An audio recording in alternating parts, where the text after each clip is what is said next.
JD. You're fine. Yeah, you switch it. You're good. Okay. Thank you.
Morning. So we'll continue with our discussion from yesterday. We'll pick up on the incretin that are resistant to biotransformation by DPP4. And of course, these are the ones that we mentioned last time. And we basically talked about everything we need to talk about. Liraglutide, you can see as Victoza. Saxenda is the formulation of liraglutide that you use for weight reduction.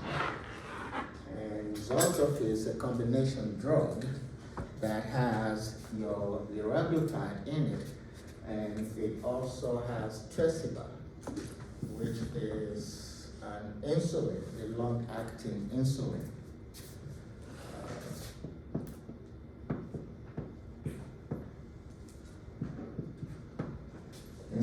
Insulin deficit. So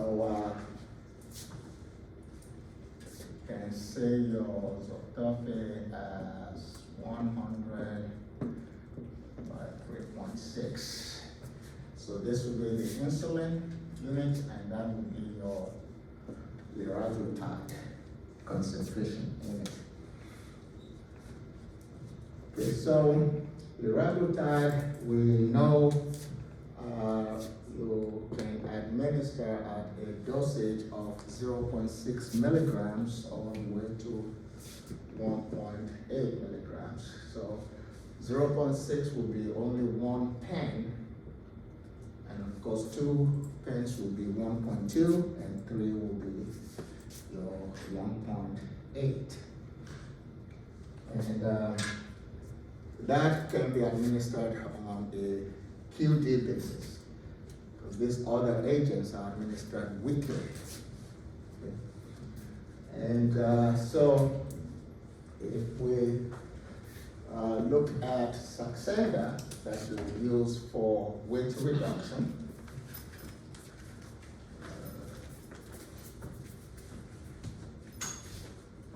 it will be given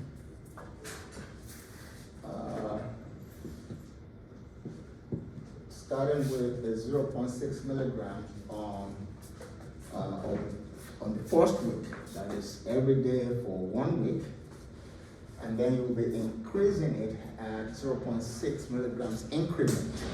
So second week, you'll be giving 1.2, and then third week, you'll be giving 1.8 milligrams, and then the fourth week would of course be 2.4.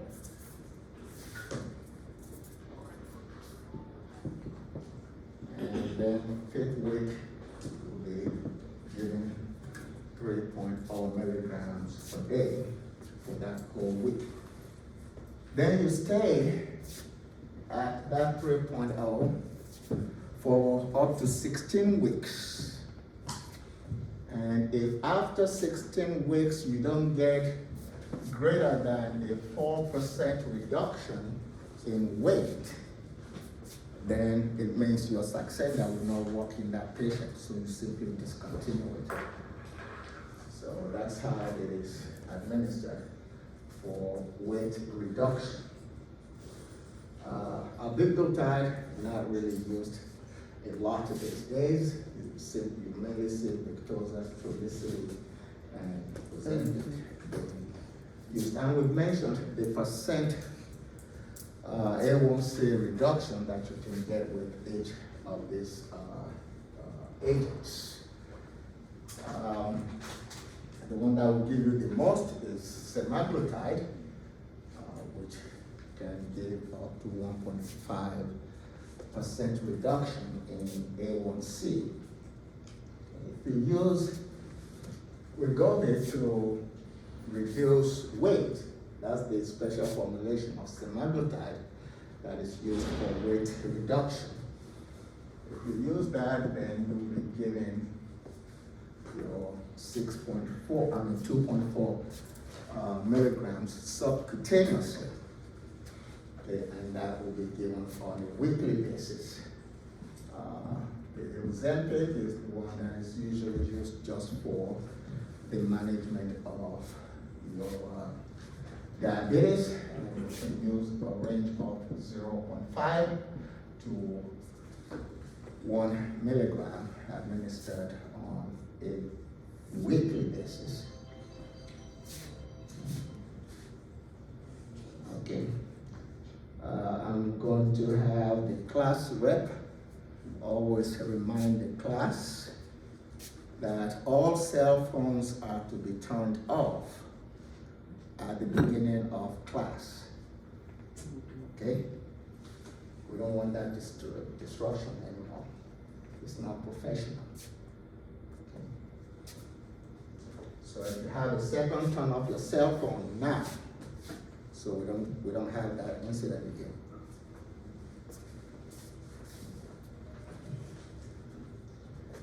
Okay. And your Rybelsus, you can see anywhere from 3 milligrams to 7 milligrams being administered orally. So that is an oral formulation of semaglutide, and that can be given on a daily basis, and it is administered on an empty stomach. So we've talked about the indication for your incretin mimetics with type 2 DM, and you can, we've also talked about the adverse effects of this group, which can be things like nausea, vomiting, diarrhea, dyspepsia, headache, possible urticaria, that is hives, and then you may have a damage to the thyroid. Okay. thyroid gland. Even though that has not been seen in humans, you can see a damage to the so-called C cells of the thyroid gland, which are actually, which will be like a tumor of the C cells. And C there stands for calcitonin. So you're talking about calcitonin producing cells of the thyroid gland.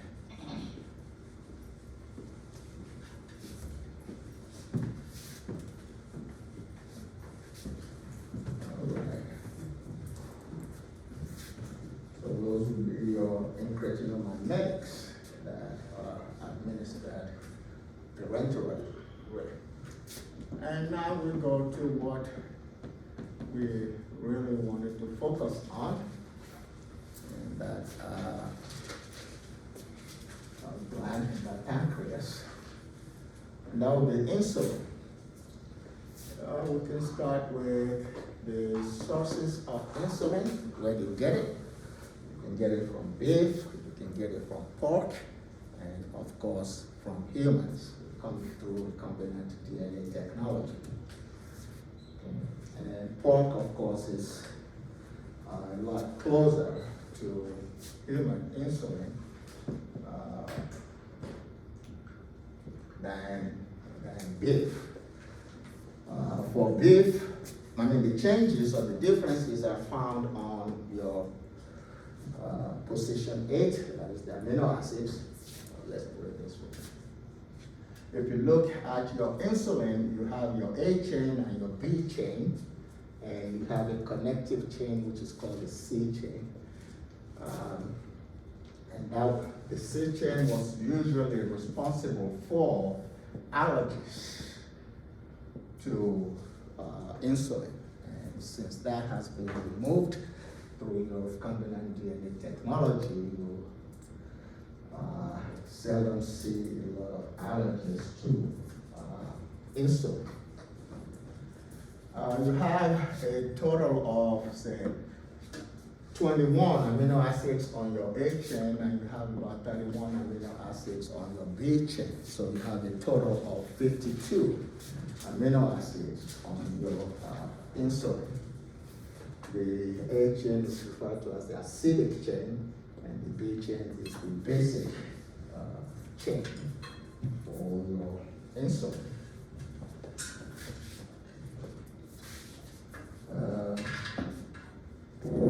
So the positions 8 and 10 will usually be on the A chain, and then your position 30 will be on the B chain.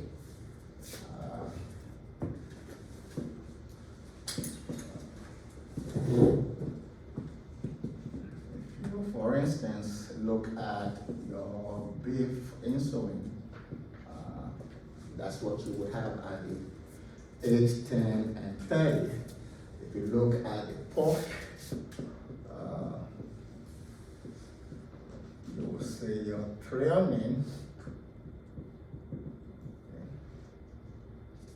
and your isoleucine, and then you can see some alanine there. And if you look at humans, you have threonine, and you have isoleucine, and you have threonine for humans. So that's why we say that pork is closer to human, because these are the same. The only difference would be at the 30 position on the chain of amino acids. Okay. So those are the sources of your insulins, and then of course you have some synthetic ones or semi-synthetic that you can see. For instance, if you look at your B chain, at the 28th position you have a proline, 29 you have a lysine. That's normal for your B chain. But if you switch these around, so that you now put lysine on 28 and you put proline on 29, what you will have there referring to that chain then, that change is Lys Pro. That's how you have your insulin Lys Pro, which is your homolog. Okay, so it's just an interchange at the 28-29 position. And if, for instance, you put, instead of proline here at the 28th position, if you put aspartic acid to replace proline, then you have your insulin aspart, okay, which will be your Novolog. And it's the same thing for your insulin glulisine. Okay. For insulin glulisine, the position 3 on your B chain, if you replace that valine with lysine, okay, and the lysine here on 29, if you put in there glutamic acid, then you will have glue lysine.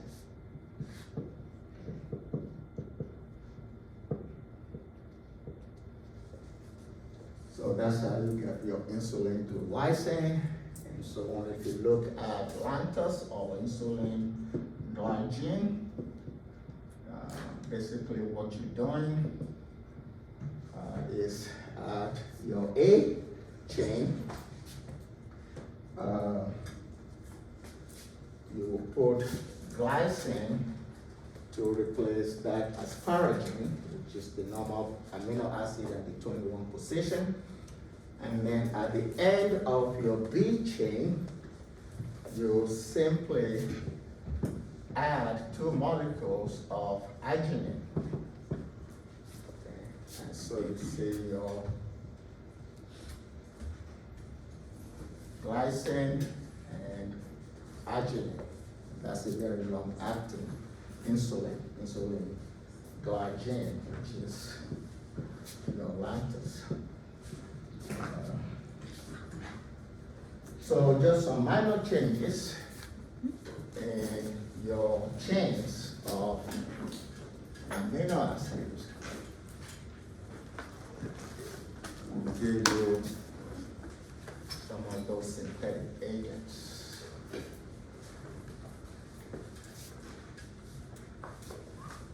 So that's what you have for the sources of insulin. Now,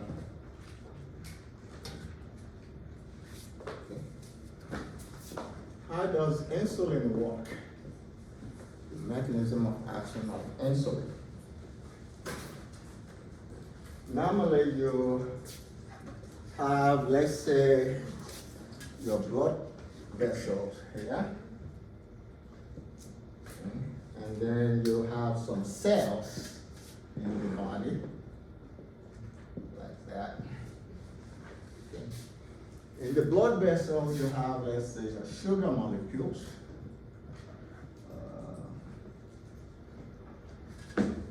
And what insulin does is basically to internalize your plasma glucose. In other words, insulin tries to move sugar out of the bloodstream, into cells. Okay, internalization of your plasma glucose. And if you move the sugar out, then the blood sugar level will drop. So that's what the result will be. So the question then is how? Because when you're talking about mechanism of action, you're answering the question how. Okay. So what insulin does is it would bind to the tyrosine kinase.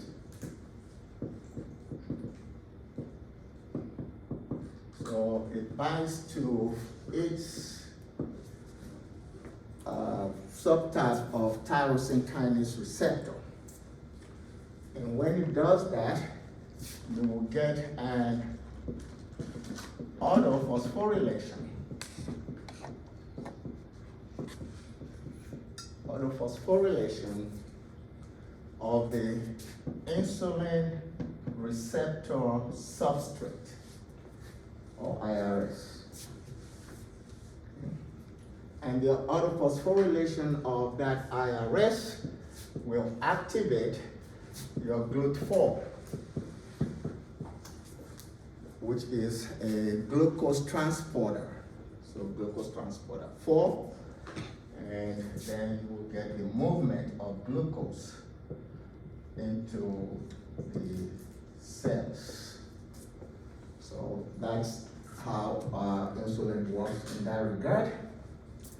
That autophosphorylation of IRS would also cause the movement of certain other things into cells. For instance, you will see the movement of electrolytes like potassium, like magnesium, like phosphate. Okay, those would move into the cells. You also see an increase in the movement of amino acids into cells. So the amino acids would then lead to protein synthesis. Fatty acids would also move into cells, and so you will get an increase in lipid formation, so lipogenesis. And you would also see, of course, the formation of glycogen, because when you're internalizing glucose, glucose will be stored in the form of glycogen. Okay. So all of this one can see by that simple autophosphorylation of IRS. Apart from that autophosphorylation, you would also see the phosphorylation of other kinases. For instance, growth factor receptor binding protein 2. Growth factor receptor binding protein 2 would also be phosphorylated. And in this situation, phosphorylation is synonymous with activation. That is, you're activating those kinases. Okay. MAPK, that is mitogen activated protein kinase.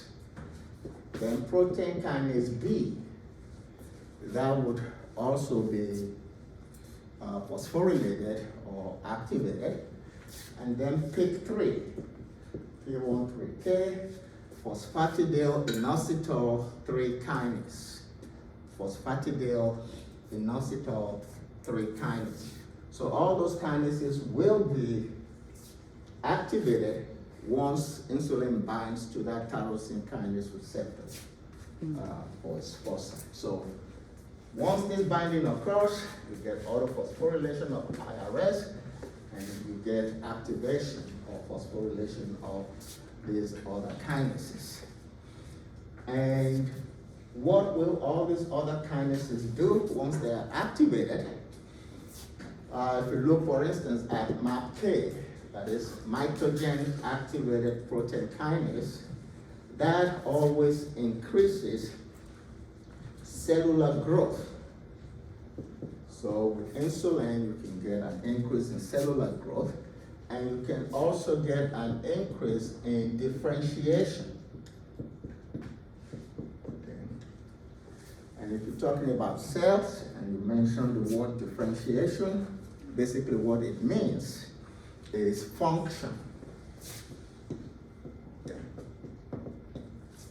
So you get increased cellular growth, you get an increase in cellular function, and then you will get an inhibition of the breakdown of lipids. So you get an inhibition of lipolysis, and you get an inhibition of gluconeogenesis, and you also get an inhibition of glycogenolysis. Okay. So all of those can result from the activation of these kinases. Okay, and if you go back and look at what we said about glucagon, you will see that glucagon does the opposite of this, lipolysis and gluconeogenesis and glycogenolysis. All right, so that's essentially how insulin works. That's the mechanism of action. So we've seen the source of insulin or sources, the MOA, and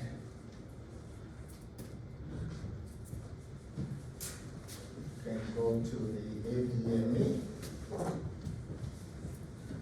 of insulin.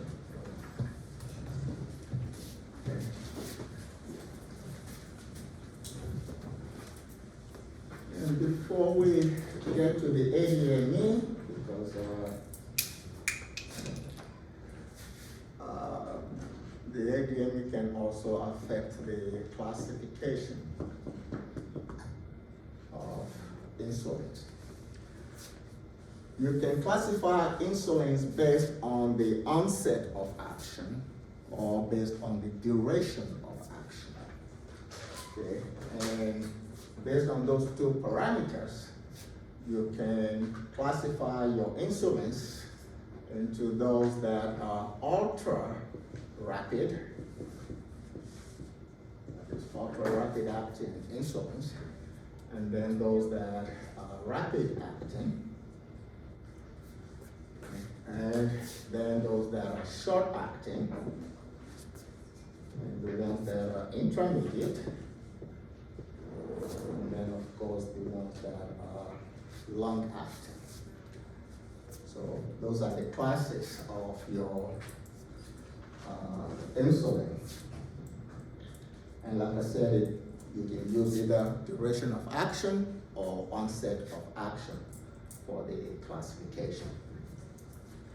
This is a relatively new classification or class, if you will, your ultra rapid. Okay, so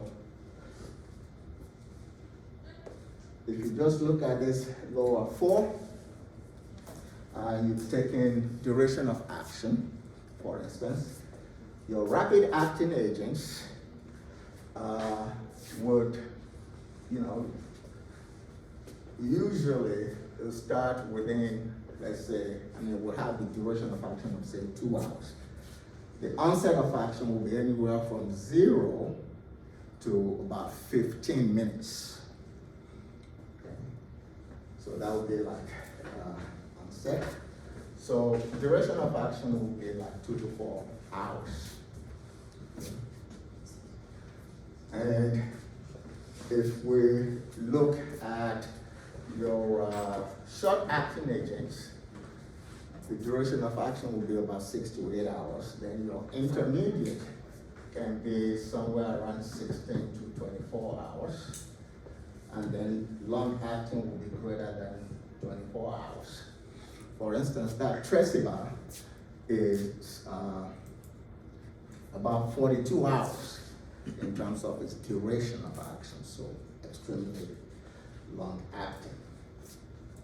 So the ones that are ultra rapid would basically be like the rapid, but it would even be faster in terms of the absorption. Okay. So some examples of your ultra-rapid agents would be the inhaled insulin, like your Afrezza. Afrezza would be ultra-rapid. Exubera will be an ultra-rapid acting agent. Those two are administered by inhalation. And basically what happens there is you give about 4 to 8 units of these inhalation agents using a steamboat device. And when you inhale that powder, which is already formulated into like a little capsule, that powder is pH sensitive. And the medium, that is the lung medium, the lungs, is pH neutral. So when the pH sensitive powder comes into contact or gets into a pH neutral environment, its formulation, that is its physical formulation, changes because it is pH sensitive. So it now turns from a powder form into a liquid form. And that's what is absorbed through your alveoli and the blood vessels there. So that's how those work. Actually, Exubera came before Afrezza, but the company had to remove Exubera, not because it didn't work. It was because they didn't have enough patients to put on it way back then. Is Exubera on the market? Is what? Is Exubera on the market? Is Exubera? Yeah, they removed it at one time, you know, because they were not making money. So it was an economic decision, you know. And when Afrezza came, then they also put it back on. So that's those are some rapid acting agents. And you have Viajet, which is actually administered by, administered parenterally. And that is a rapidly acting agent. Now there's one called Fiasp, which is, if you break it down like that, it is a fast-acting insulin aspartate or aspart. Okay, so it's even a more rapidly acting agent than your, insulin aspart. It gets absorbed into the body within, in less than 2 minutes. So those are your rapidly acting agents. There's one thing, well, two things that is common to those ultra-rapid acting agents. Number one, they produce less weight gain compared to all these other insulins. Insulin tends to increase weight. Okay, remember we mentioned your incretin mimetics reduce weight. So insulins increase weight, but you will get less weight increase with these ultra rapid acting agents.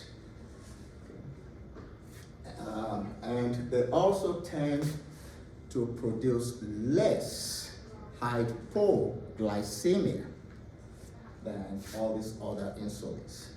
So those are two positive things that you see with your ultra rapid acting agents.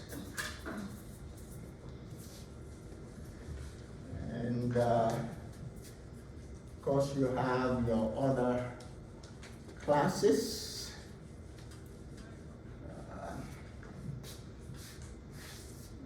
ones that are rapid acting agents would be like your Humalog, Novolog, and Apidra.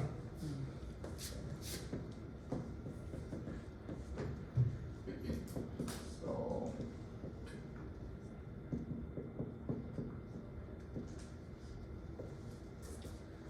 and of course, you have a derivative of your Humalog, which is your Admelog. Okay. Admelog is not a generic form of Humalog. Okay.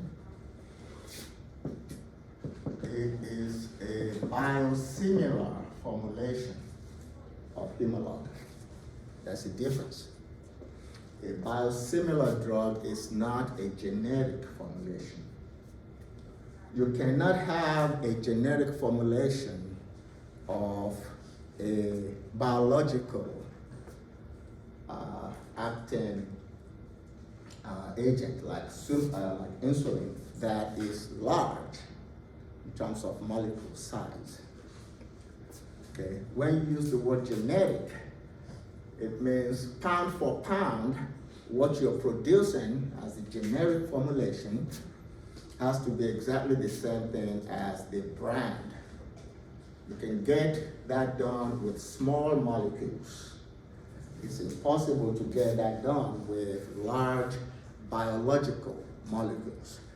And so you just say that they are biologically similar, but they are really not exact, so you can't say they're generic formulations.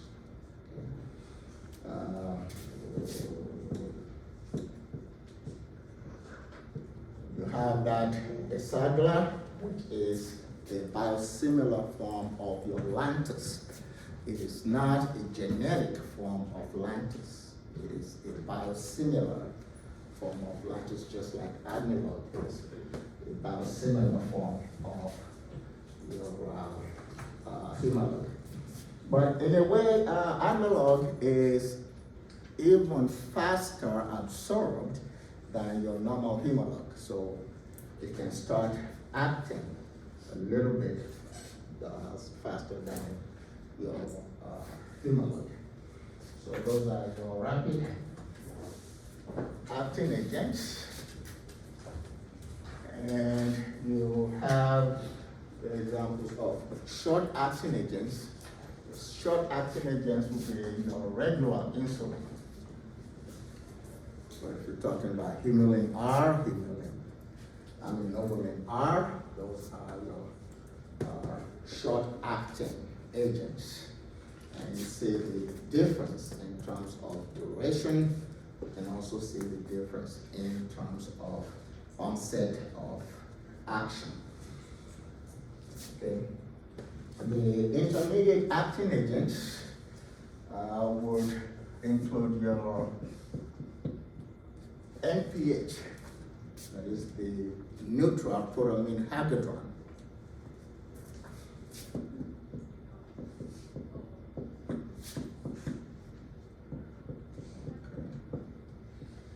And N is neutral protamine hagedron.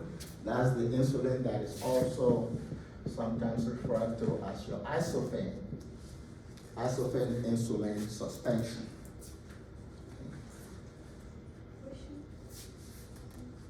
Those agents are short acting or intermediate? Which one? Those agents you just mentioned, are they We're talking about your NPH, you said? So the NPH is short and No, NPH will get into the intermediate acting agents. Okay. Short will be regular. See, right up there. Yeah. Okay. So the NPH will be your intermediate acting agents, and the NPH, like we said, is neutral protamine, protamine.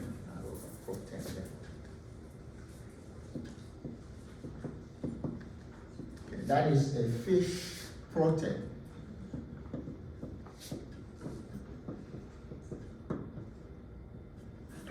Whereas did you come across protamine? Protamine sulfate?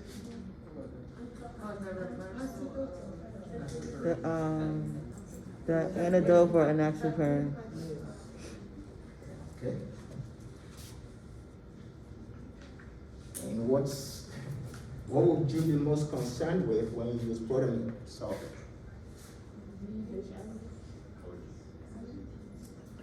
Hypersensitivity.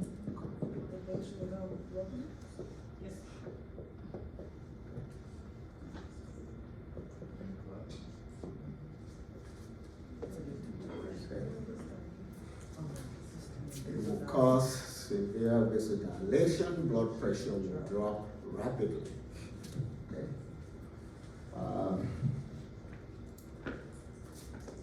But anytime you have protamine, in terms of insulin, protamine tends to increase the duration of action of that insulin. Okay. For instance, if you add protamine to insulin aspart or even to lispro, you get that combination moving into intermediate from just rapid. Okay.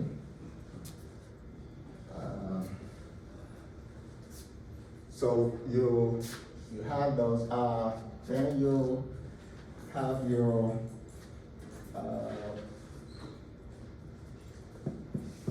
different examples, like Prozac, protamine zinc.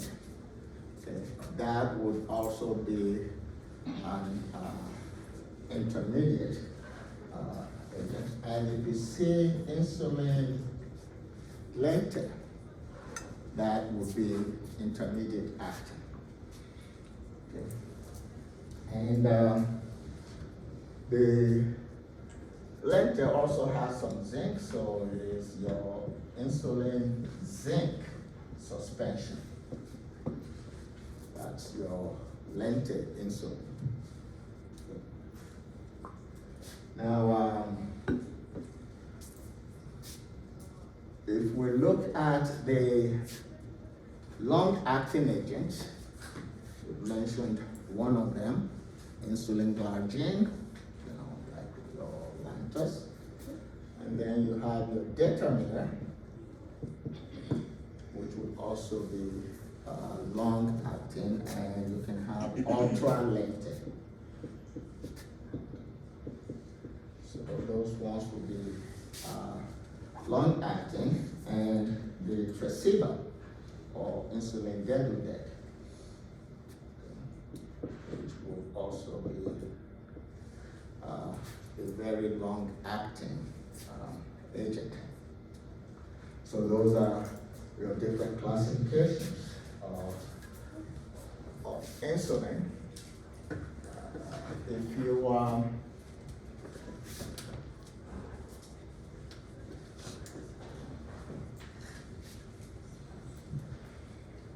If you look at the insulins, usually they come in terms of concentration. Say 100 units per mil for most of them. Of course, some are different. That Prozac, for instance, Prozac is a 40 units per mil preparation. Okay. If you look at Toujeo, that's 300 units per mil preparation. Each pen contains 450 units because each pen contains 1.5 mils. So 300 per mil will give you 450 units in each pen of Toujeo. So you can have different ones like that. Tresiba, you can have 100 units per mil, and there's also a 200 units per mil of Tresiba, the extremely long-acting agent there. And then you can see one that is actually 500 units per mil. Okay. 500 units per mil of your insulin is the one that you would use to treat, let's say, diabetic coma. So where you need a high dose of insulin, to basically try and revive that individual. What did you call that drug? What? What did you call it? You call it a pen? No, the pen, I used the pen when we were talking about Jeff. And you use that in diabetic coma? Yeah, diabetic coma, you can also use it in the DKA patient, diabetic ketoacidosis. Okay, so those are your different classifications or formulations of insulin. Dr. Mo, what about the combination ones, like the 70-30s, the 72-25s, 50-50s? What are those formulas? Okay.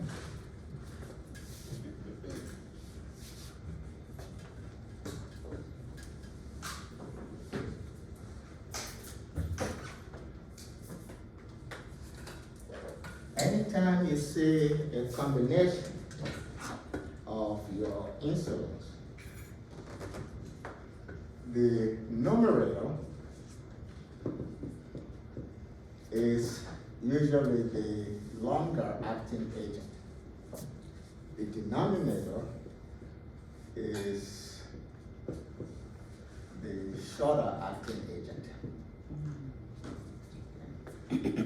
So for instance, if you see 70-30, if you're talking about, let's say, Humulin, okay, the 70 is an intermediate acting agent, like your NPH.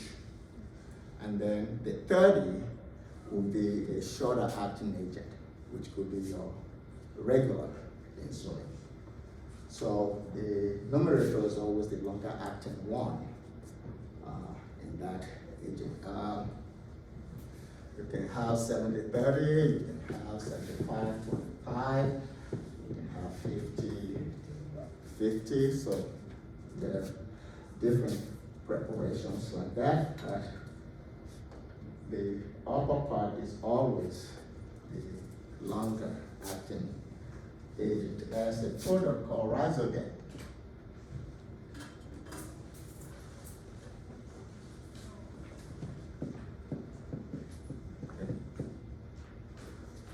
Razodent is a combination of Tresiba and Aspart. Okay. And you have it, say 70-30 preparation, so that the upper part will be your Tresiba and the lower part, that is the denominator, will be your insulin Aspart.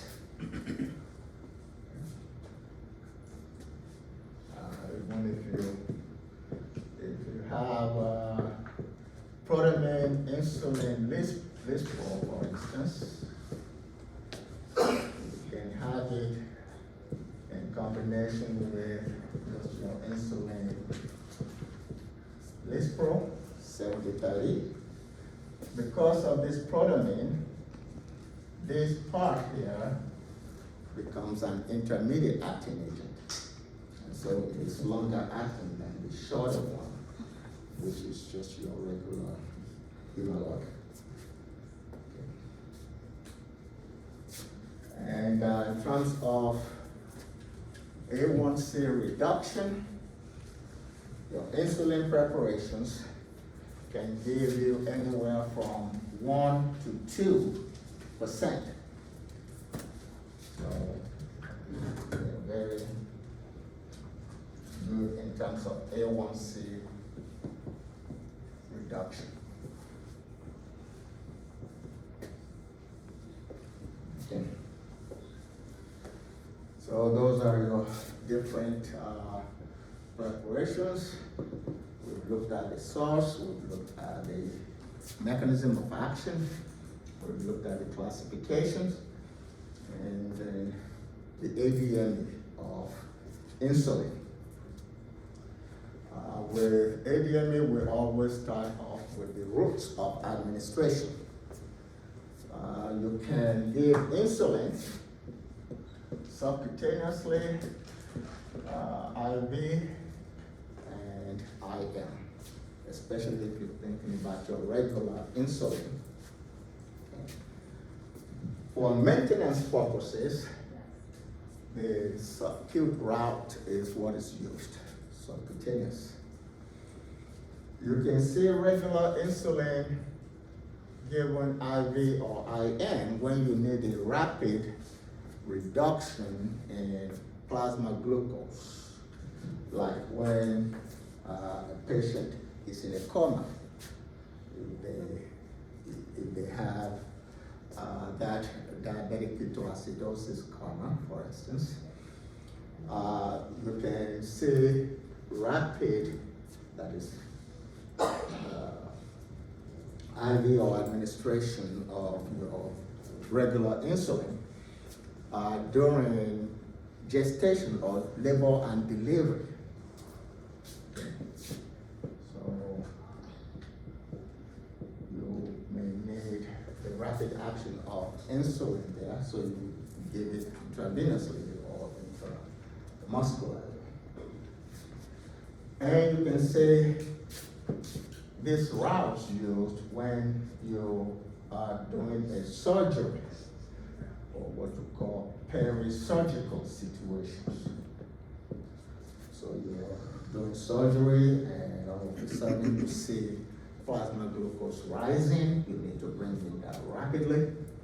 So you give your insulin that way. And of course, we've talked about the other preparations that can be administered by inhalation. You know, Afrezza, Exubera can be administered by inhalation. Okay. And if you're looking at the administration of insulin, it is best absorbed from your abdomen. We're talking about subcutaneous administration, and that will be greater than from your upper arms, which will be greater than from your quads, that is quadriceps, okay, which will be, of course, greater than your gluteus maximus, or from the buttocks. And if you apply heat, or if you rub, or if you increase perfusion through exercise, okay, then you can see an increase in the absorption of your insulin from the site of administration. Okay. And you want to rotate the site of administration such that you don't get within 1 inch, not closer than 1 inch of any site per month. Okay. The reason for that is because you want to prevent what is called lipodystrophy.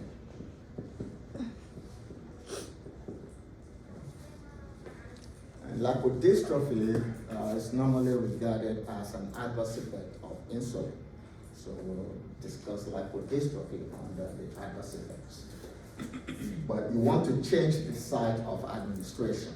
You want to be within 1 inch of the previous site in 1 month. And so that's in terms of the routes of administration of your insulin. And there are ways that you can deliver your insulin. There are different ways of insulin delivery. We mentioned one of them. You can say pre-filled pens some actually still use the cartridges.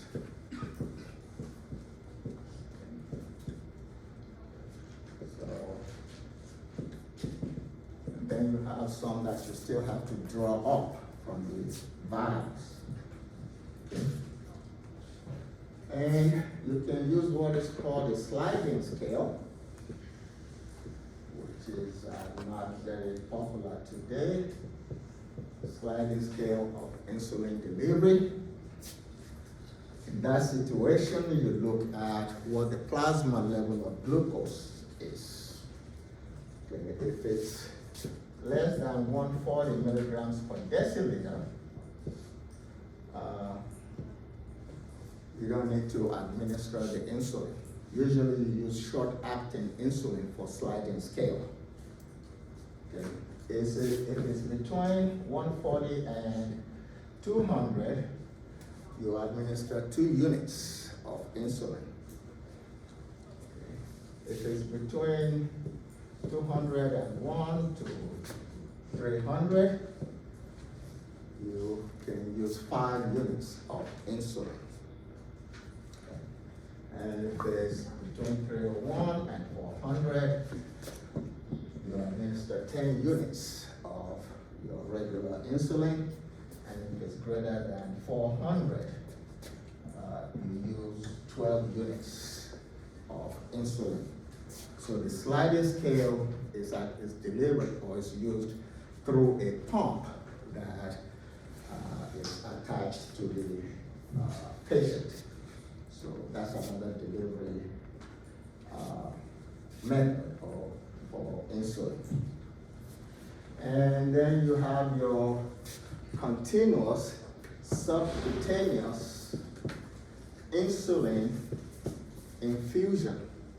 Continuous subcutaneous insulin infusion. And that also basically uses a pump. Okay. Like people who have the insulin, like I guess monitor, that's the pump. That's that. Okay. And you have different types. Just one example is your tandem or tandem T. You know, it's a pump that will continuously give insulin subcutaneously. Okay, there's another one called PAC. So you have different forms. Novopen is another one. It's called Novopen Echo. So these are different CSII pumps. And do the pumps, do they work in a consistent dosage, or do they work in a sliding scale that's where it monitors the glucose and correlates the dose based on that? No, they will not work through sliding scale. They deliver a certain amount that you can adjust. Yeah, you can adjust. And they are always combined with what you call a continuous glucose monitoring device, like Dexcom. You know, there's a product called Dexcom G6. Okay, it's a monitoring device. Okay, so you have the pump delivering the insulin, and then you have the monitoring device that is monitoring the glucose. It's a continuous glucose monitoring, you know, levels. So you can then adjust your pump based on what the result is there. Okay. Of course, you have a delivery system that you can call bolus basal system. Okay. You give a long-acting insulin or an intermediate-acting insulin that will cover 12 to 24 hours. Okay. And then, so if you give your, say, Lantus, it will cover up to 24 hours like that. And then at the time of a meal, when you eat breakfast, lunch, dinner, you will give a short-acting one, to just take care of the increase in glucose postprandially, that is after the meal. Okay, so the basal will be the long-acting one, long-acting or intermediate. If you use intermediate, it can cover up to 12 hours. If you use long-acting, it can cover up to 24 hours. And then by the time of eating, you give one bolus short of your short-acting or rapid-acting insulin. You have a jet stream that can actually deliver insulin without using a puncture. Okay. That's one example called Insujet. There's another one you can see, a CityJet. So that does not use a needle as such. So you can get your insulin into the body fast. So those are some delivery systems for your insulin. The metabolism of insulin, that's mainly through thiomethaprotein.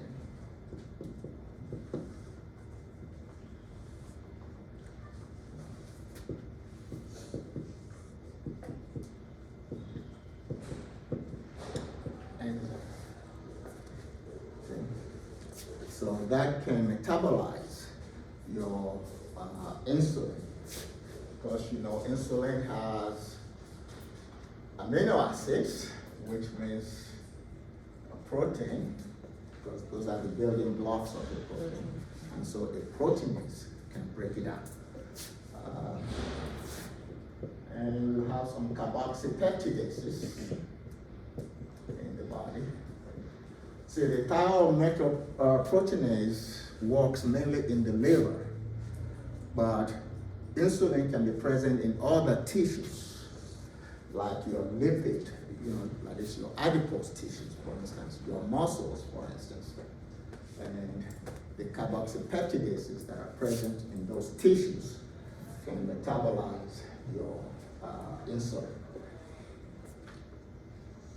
The movement of insulin into cells, the movement of sugar, glucose into cells by insulin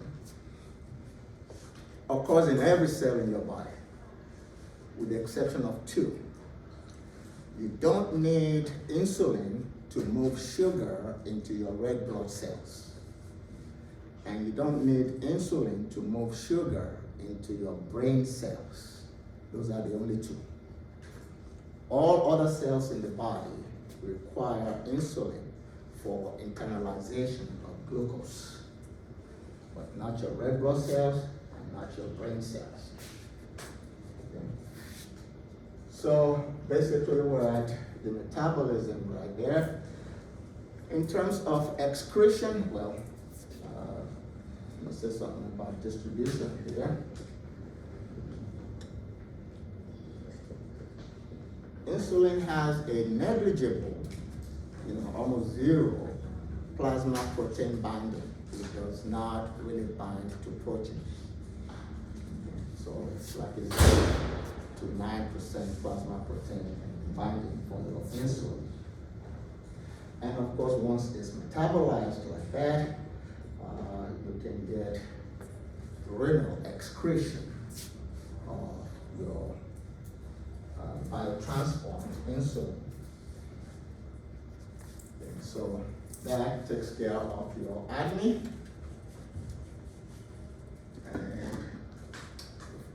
And you look at indications for insulin.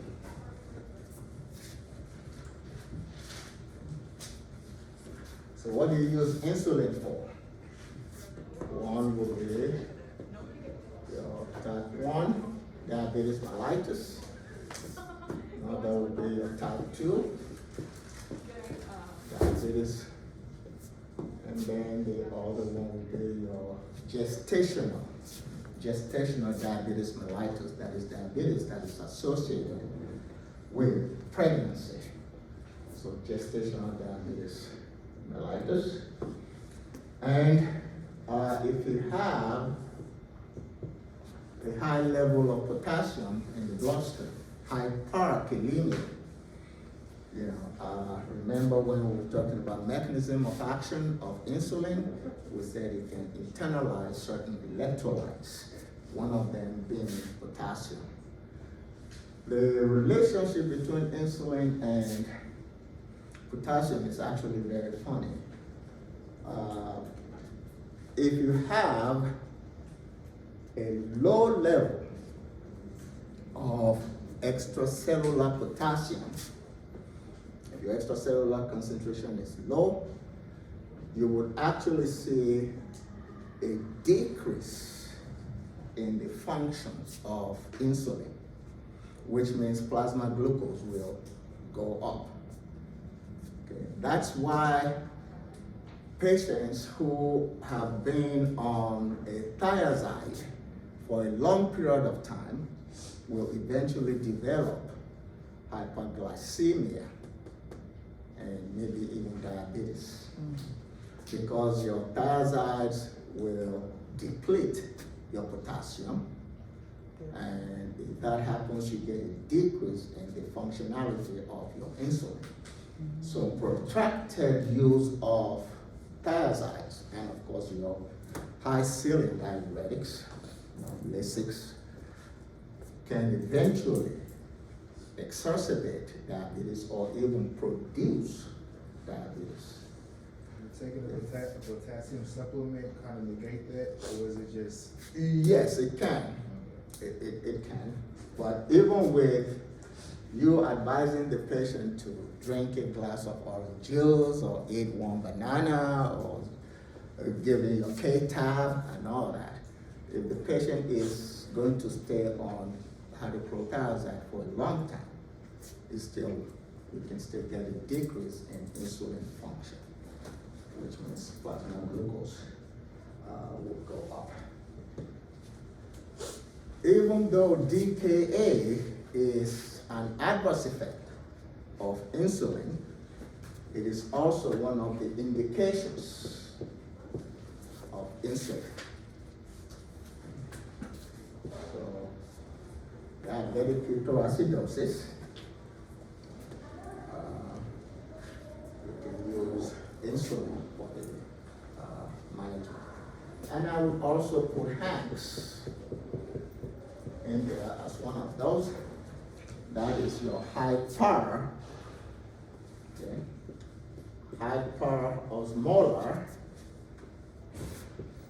hyperglycemic non-ketotic syndrome.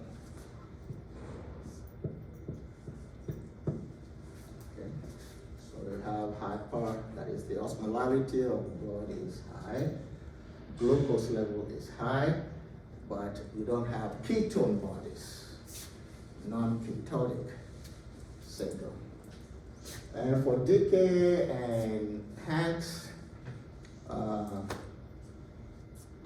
you use a very low dose of insulin. You give about 0.1 units per kilogram of body weight per hour. So it is just infused, until the patient comes out of a coma, because DKA can also lead to a coma. So those are your indications for insulin.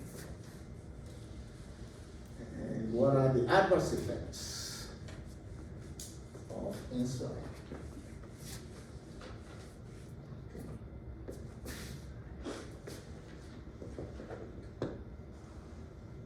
One, you can have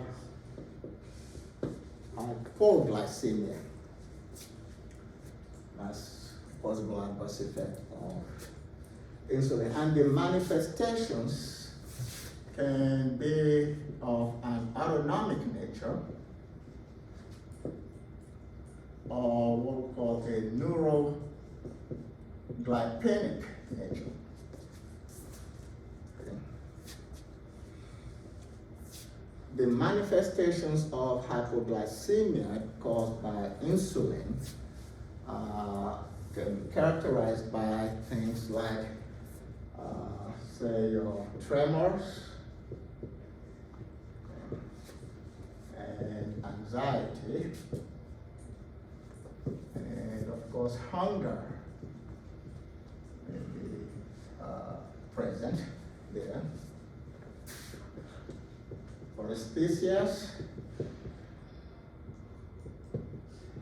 that would be like so-called needles and pins sensation.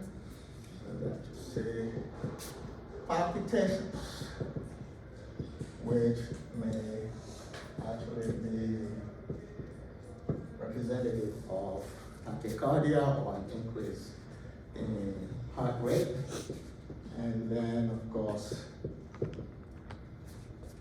they can have sweating. All of those are referred to as the autonomic manifestations of insulin-induced hypoglycemia.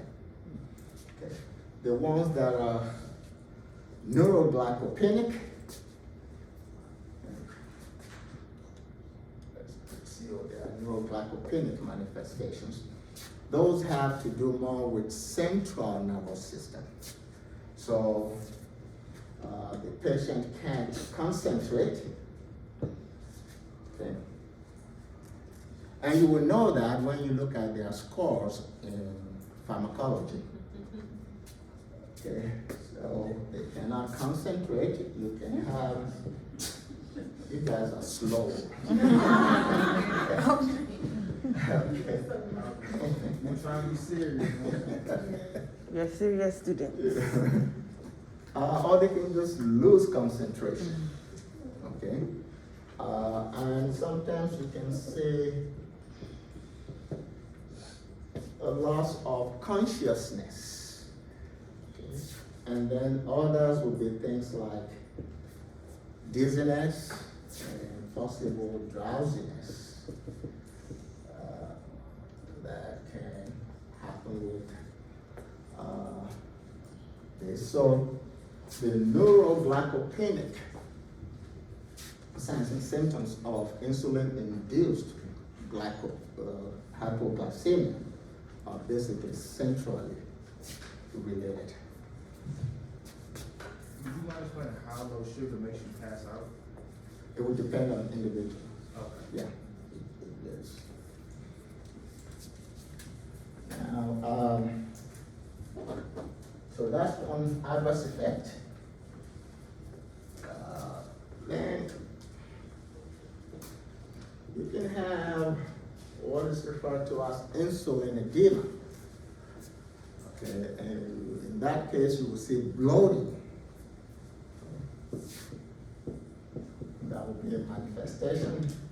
And of course, an increase in extracellular fluid, which is what you refer to as edema. So that can basically lead to increased weight. So the increase in weight that you see with insulin patients is more fluid related. Okay. So then you can have insulin resistance, and I will also put in there allergies.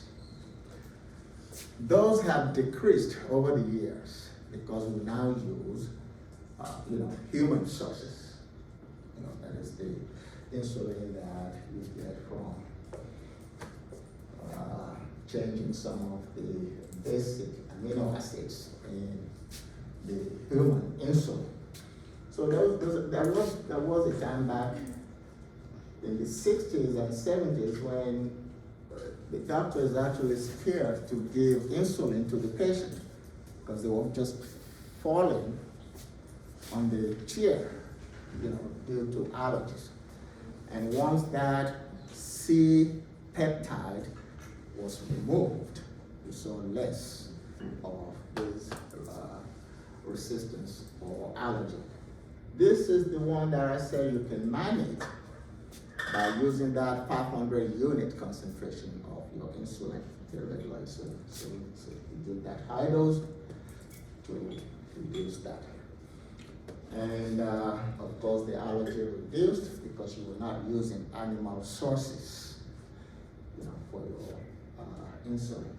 The edema, that fortunately just spontaneously reverses. So you really don't do much with that edema. Lipodystrophy that we mentioned earlier, still right there, the lipodystrophy. It can be of two types. You can get lipoatrophy, and then you can get lipohypertrophy. So those are the two types. Atrophy, of course, will mean that you are seeing a breakdown of fatty tissue at the site of injection. That's why you don't want to use the same site too often. That's why we said, more than 1 inch from the site of administration, at least within 1 month. So that'll be lipoatrophy. Lipohypertrophy will be the opposite. You will see an accumulation of fatty tissue at that site of injection. Okay. So that's lipohypertrophy.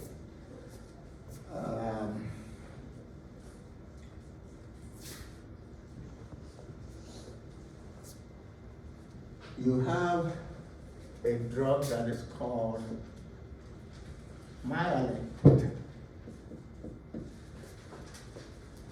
that is actually used to treat insulin-induced lipodystrophy. So it's a very effective agent there. Okay. And then you can have, as we mentioned earlier, diabetic ketoacidosis, DKA, as an adverse effect of your insulin. Okay. So,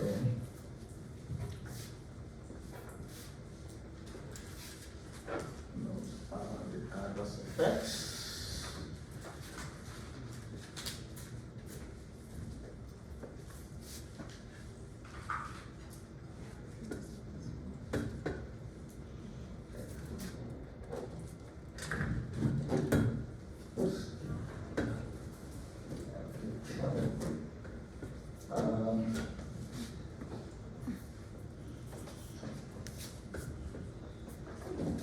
Because that's what we have for your insulins.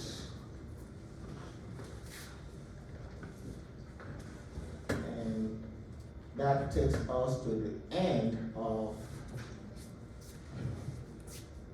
the parenterally administered drugs for your diabetes. We can now switch gear to agents that you will give orally for the management of diabetes. And there are many classes of drugs that you can use. We can start off with your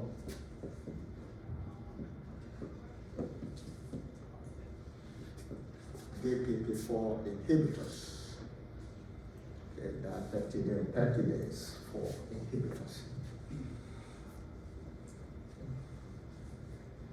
And some examples There are your sitagliptin. So these are the ones that are called the gliptins. Okay. And you have saxagliptin. Okay.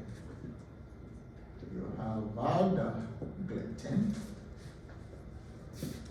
And you have your allogliptin. And of course you have your linagliptin.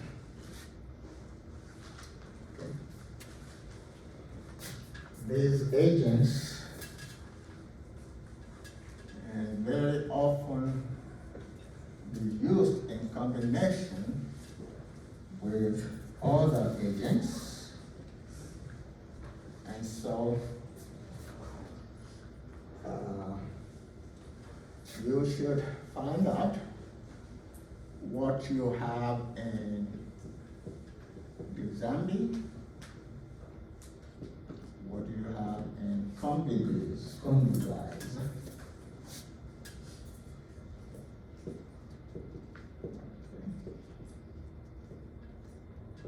what you have in Casano,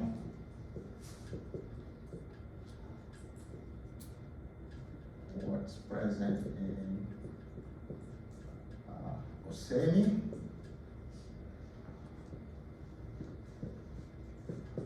and what's in Galvesmet. Okay. What you have in Janomet.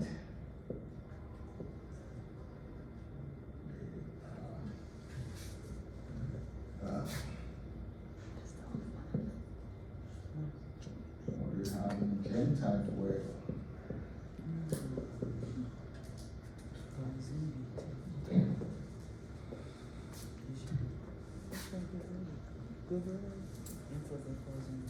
Okay. So for that class, what's the mechanism of action? The mechanism of action is in classification, inhibition of DPP4. You inhibit DPP4, you increase incretinomagnetic level or incretins level. They go to the beta cells, they stimulate insulin production. Insulin reduces plasma glucose. So that's how they work. The other aspect of their mechanism of action is that they can actually decrease glucagon production. Okay, so it's not just inhibiting DPP4, they can also decrease glucagon secretion. And if you decrease glucagon, then you'll be decreasing the likelihood of getting hyperglycemia. So that's how they work.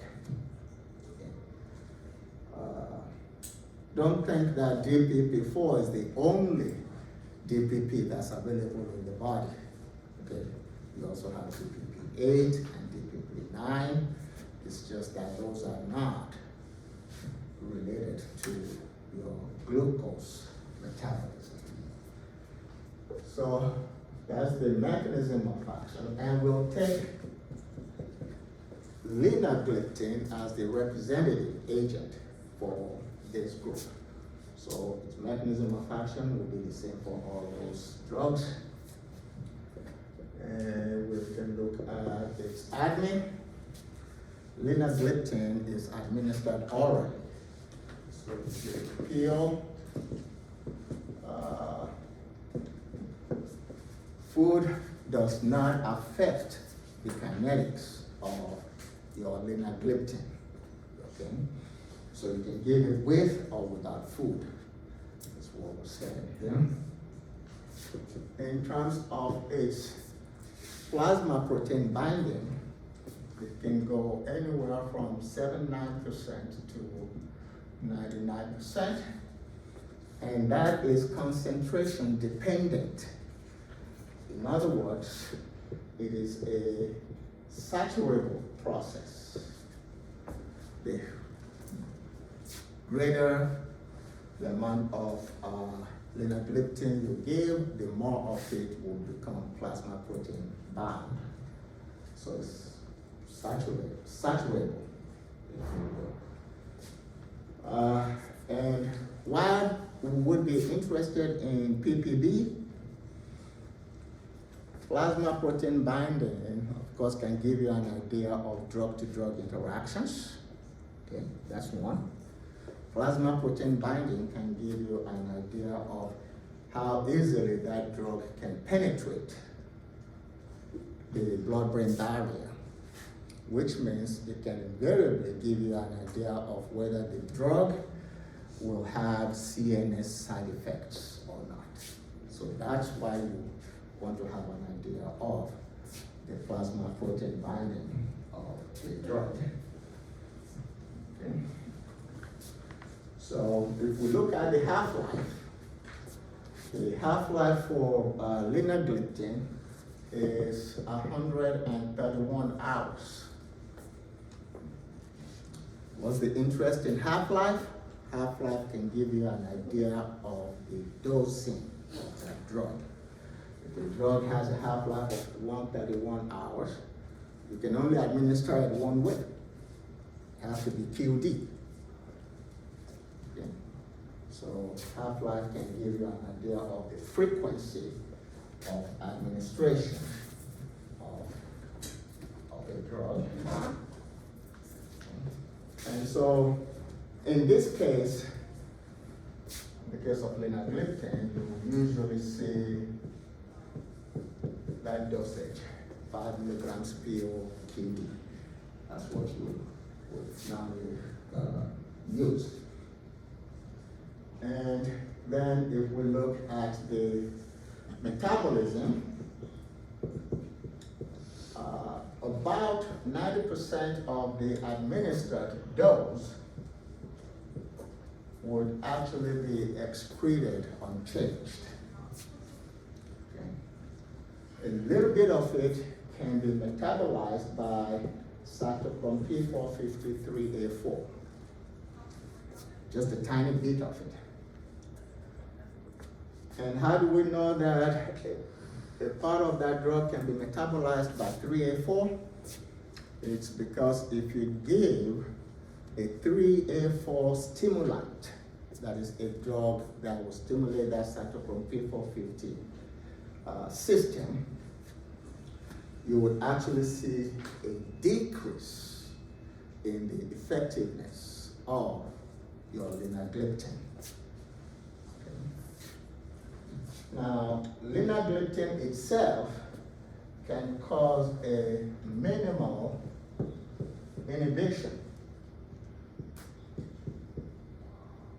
of your 3A4.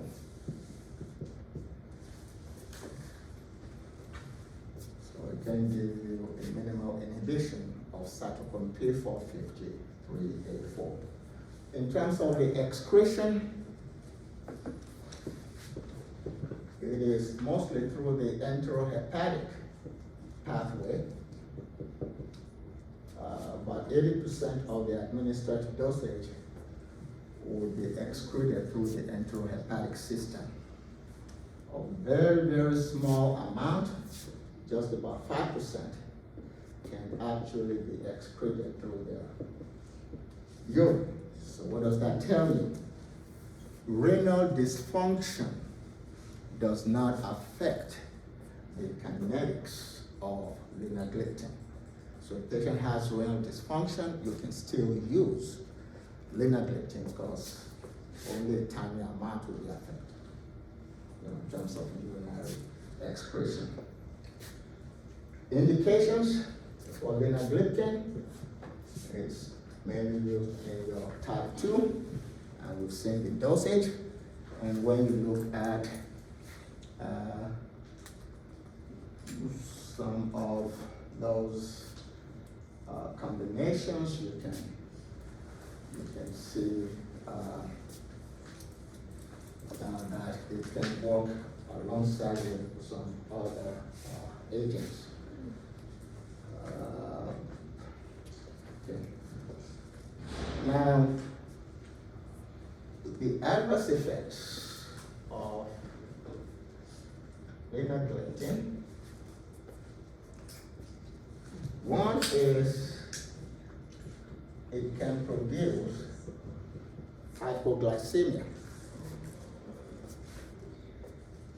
The chances of linagliptin causing hypoglycemia will be increased if you were to give it concurrently with an SU, that is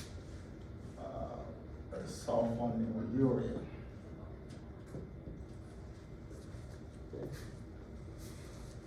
So if you give it concurrently with the sulfonylurea, you'll see an increased chance of it producing hypoglycemia. And that is true with all of your incretin-mimetics also. Because you look at the actions of this drug, it's basically incretin-mimetic in nature. You will see the incretins. Okay. So if you give it concurrently with sulfonylurea, or if you give it concurrently with insulin, you will see an increase in the chances of getting your hypoglycemia. 2, nasopharyngitis. Okay. Nasopharyngitis is another adverse effect of that drug. Okay. And 3, it can cause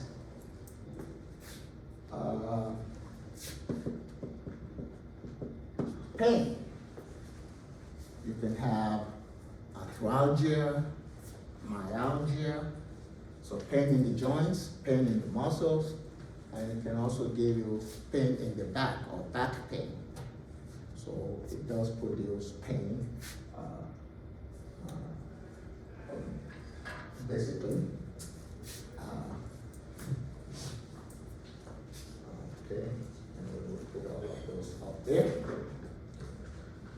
To some extent, it can actually also cause an inflammation within the pancreas. So pancreatitis is a possible adverse effect of your linagliptin.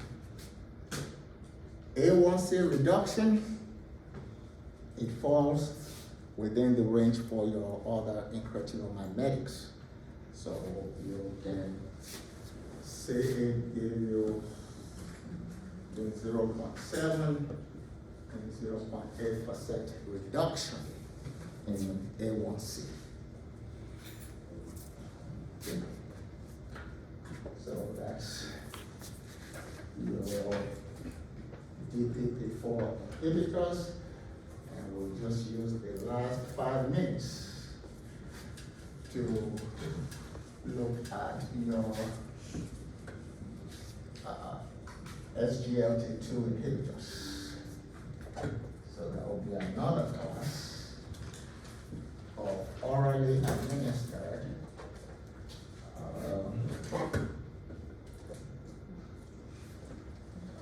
anti-diabetic.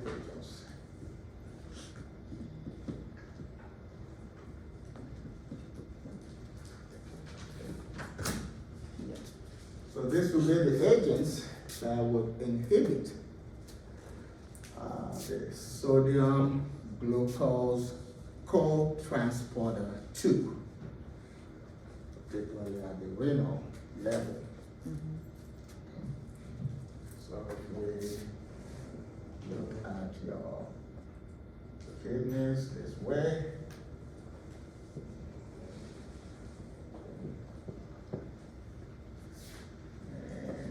put the blood vessel here, you have your glomerulus over here, and all that. So you can have some of your sugar or glucose in the renal tubule, like that. That glucose is sometimes supposed to be reabsorbed into the bloodstream. Okay.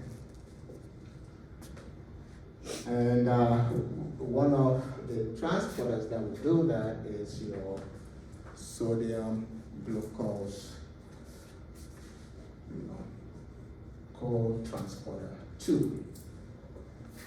So some of the drugs that belong to this class would include dapagliflozin, and of course they are all gliflozins. So you can have canagliflozin, like that. Empagliflozin, and you have orthogliflozin. And the one that we'll take as a representative agent there is canagliflozin. Dapagliflozin actually went to the FDA before canagliflozin, but the application was initially rejected because it was found to produce too much of a risk of breast cancer and bladder cancer.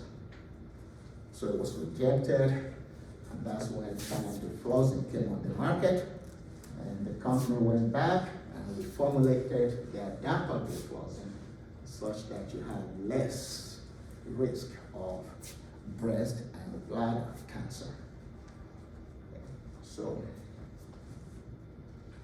So these are basically the 4 SGLT2 inhibitors. Taking canagliflozin as the prototype or the representative agent, we look at its mechanism of action, which is basically that. It inhibits the movement of glucose back into the bloodstream, so you now have a lot of glucose going out in the urine. Okay. And so plasma levels of glucose will drop.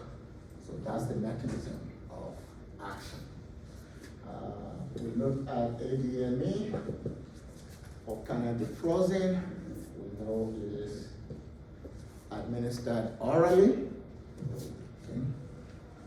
And when it is given, the dosage is usually 100 to 300 milligrams QD. And you want to give it just before the first major meal of the day. Okay, so it has to be given before the first major meal of the day. If we look at its plasma protein binding, it's very high, that is, it's greater than 90% in terms of plasma protein binding. So you would expect it to cause little or no CNS related adverse effects. Okay. The half-life for the drug is about 11 to 13 hours, close enough to permit a once-a-day administration. So it's usually administered on a QD basis. Okay. In terms of its biotransformation, there's nothing to speak of there. So in other words, it is seldom biotransformed. And then the excretion is more in feces than in the renal system. And so it does go out in the urine, but it's more in the feces than in the renal system. Indication, of course, with the type 2 diabetes. A1C reduction that it gives you is about 0.93% A1C reduction. Okay, so it's very good, close to 1. Okay, so that would be the indication. And this is another drug. Well, this SGLT2 inhibitors can be used in combination with other agents. And we'll, mention a few of them later. Now, in terms of the adverse effects of canagliflozin, you can actually derive the adverse effects of canagliflozin from its mechanism of action. So, if you're losing a lot of glucose, wherever glucose goes, water follows. Okay? So, you'll see an increase in glucose excretion, which basically means that you will see an increase in urination. Water follows the glucose. Okay? If you have an increase in urination, what can happen is that you lose body volume, okay? Because water is going out with glucose. You decrease extracellular fluid volume, you can see a decrease in blood pressure. You decrease extracellular fluid volume, you can see a decrease in weight. Okay? And the loss of water can lead to dehydration. And if you have dehydration, your senses are affected. So you can see, dizziness, yeah. And your skin becomes dry, so all of those can be based on that dehydration that you see. And because of its effect in terms of affecting the exchange of glucose and sodium, you can actually see an increase in potassium levels. If you see an increase in potassium level, that can affect the cardiac tissue. Okay? So you can actually see the increase in risk of your chronic cardiac failure. So chronic cardiac failure, okay, you increase the rate, and you're affecting the electrolyte balance. So the electrolyte imbalance can lead to a risk of your bone density. Okay.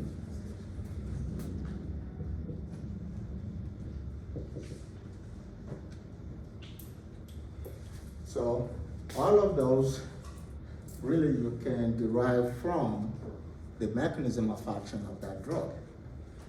And the other adverse effects that we know, it can produce DKA, diabetes ketoacidosis. It is nephrotoxic. It is also hepatotoxic.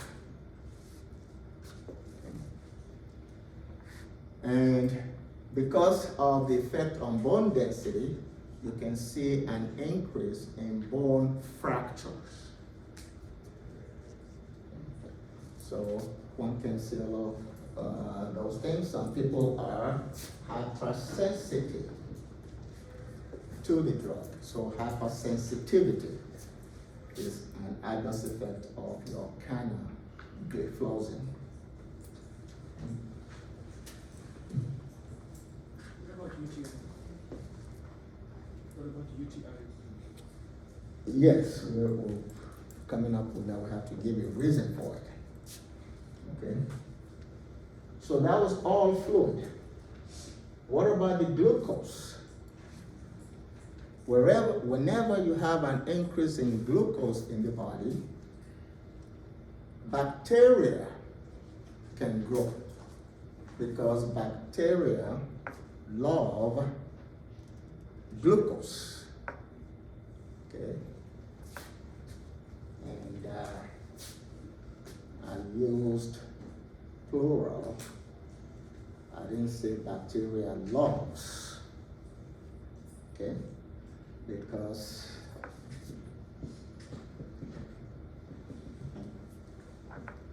that is the singular for bacteria. Don't say bacteria does something. Bacteria is plural. Okay, bacterium is singular. Okay? So bacteria, that is plural, they love glucose. And since you have a lot of glucose now in the urinary tract system, bacteria can grow, and so you can have an increase in urinary tract infections because of the bacterial growth. Okay. One question, so can you say that any medication that increases the excretion, like as far as the water glucose follows theory, will cause a UTI? It depends on how much sugar that is, Yeah, it's in that is in that environment, yes. So a person has a high That- sugar content in their body, but not necessarily pre-diabetic, but not diabetes. Not that. They're prone to UTIs. Right. You know, and that's why you say one of the prominent manifestations of diabetes is vaginal infection. Because you have a lot of sugar that's available for bacteria to grow. You know. Maybe we'll leave that for another class, or maybe you've done it. If you look at the signs and symptoms of diabetes, you can actually classify them into only two. Those that are developed or those that are a result of lack of insulin, and those that are a result of too much sugar in the bloodstream. If you look at those two, you can very easily describe a picture of diabetes. Now, for instance, how do you get ketones? Why is ketoacidosis a possible manifestation of diabetes? So you haven't done it, okay. We're waiting for you.